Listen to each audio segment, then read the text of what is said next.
Hello guys, आपका हमारे channel maths with Aqeel में स्वागत है। आज हम क्लास 7 के गणित विषय में प्रश्नावली 1.1 को हल करेंगे। तो सबसे पहले अपन देखते हैं प्रश्न संख्या 1। प्रश्न संख्या 1 में हमें ये कहा गया है, ऐसे पूर्णांक युग्म लिखिए जिनका योग -7 हो, अंतर -10 हो और योग 0 हो। तो सबसे पहले अपन ए को देखेंगे। ए में अपन को पूछा गया है योग -7 होना चाहिए। तो सबसे पहले इसका सॉल्यूशन करते हैं। तो अपन लिखेंगे सॉल्यूशन, यानी कि अपन को ये कहा गया है कि कोई भी दो संख्या यानी दो पूर्णांक बताने हैं जिनको जोड़ने पर उत्तर या आंसर -7 आए। तो इसके लिए मैं आपको दो नियम बताऊंगा। पहला नियम तो ये है, पहला नियम है शून्य का नियम। शून्य का नियम क्या कहता है? शून्य का नियम ये कहता है कि शून्य में अगर कोई भी संख्या जोड़ो आप, जैसे कि मैं जोड़ता हूँ शून्य में, जैसे मैं 8 जोड़ता हूँ तो आंसर 8 ही आएगा। -1 में 0 जोड़ता हूँ तो भी आंसर -1 ही आएगा। यानी शून्य में आप कोई भी संख्या जोड़ो, उत्तर वही संख्या आएगी। तो अपन पहले उसी नियम से सॉल्व करेंगे इसको। जैसे कि पहला अपना होगा -7 + 0। पहले नियम से तो ये सॉल्व हो गया। अभी एक और दूसरा नियम लगाते हैं। दूसरे नियम के लिए भी यही क्राइटेरिया है कि दो पूर्णांकों का योग -7 होना चाहिए। तो दूसरा नियम अपना रहेगा समान पूर्णांकों वाला। दूसरा नियम है समान पूर्णांक वाला। समान पूर्णांक वाला नियम क्या रहेगा कि समान पूर्णांक जुड़ेंगे, यानी कि कोई भी समान पूर्णांक हो, जैसे प्लस प्लस प्लस या माइनस माइनस, यानी कि समान कौन होंगे? प्लस प्लस वाले समान होंगे और माइनस माइनस वाले आपस में समान होंगे। समान पूर्णांक जोड़ेंगे परंतु चिन्ह क्या रहेगा? वही रहेगा। यानी प्लस का है तो प्लस ही रहेगा और माइनस का है तो माइनस ही रहेगा, और होगी भी दोनों के मध्य जोड़। जैसे कि अपन इसमें करते हैं, जैसे कि मैं पहले लेता हूँ -4, फिर उसको जोड़ता हूँ -3 से। तो देखो -4 प्लस -3, तो प्लस माइनस क्या होता है? माइनस होता है। और इन दोनों को आपस में जोड़ेंगे तो क्या उत्तर आएगा? -7।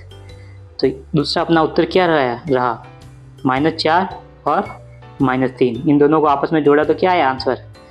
-7। तो ये दोनों नियम से अपन ए वाले प्रश्न को हल करेंगे। बी वाले में अपन को कहा गया है कि अंतर -10 होना चाहिए। तो इसका सॉल्यूशन करते हैं।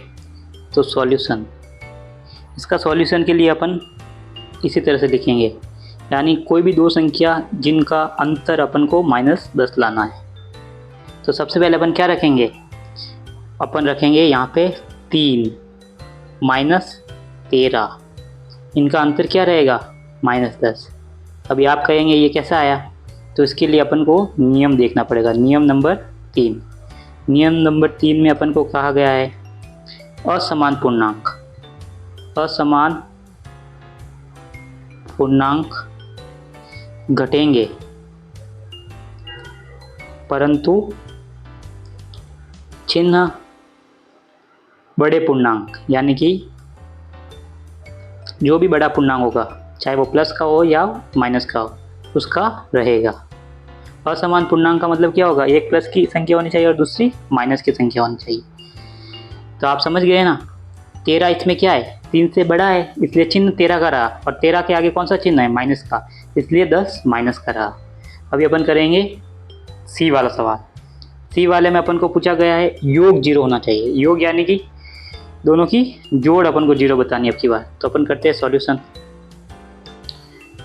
दो संख्या जिनका योग अपन को 0 लाना है।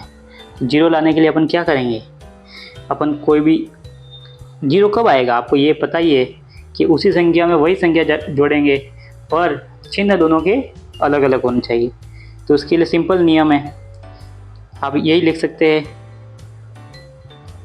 किसी भी संख्या का प्रतिलोम उसमें जोड़ने पर वह संख्या शून्य हो जाएगी। प्रतिलोम यानी कि उल्टा उल्टा अपन जोड़ते हैं, जैसे कि मैं लेता हूँ -8 और इसमें +8 जोड़ता हूँ तो उत्तर क्या आएगा? 0 आएगा। मैं लेता हूँ, अब की बार लेता हूँ -11 और इसमें जोड़ता हूँ +11 तो उत्तर क्या आएगा? 0। या 0 में 0 जोड़ दो तो भी उत्तर आपका 0 ही आएगा। तो इसी की तरह अपना पहला सवाल समाप्त हो गया। आप इसी की तरह और भी इसके उदाहरण बना सकते हो। इसमें आप कोई भी संख्या जोड़ सकते हो, कोई भी संख्या घटा सकते हो, उत्तर आपके ये बहुत सारे कॉम्बिनेशन से आ सकते हैं, इसलिए आप अपने उत्तर अलग भी निकाल सकते हैं। धन्यवाद।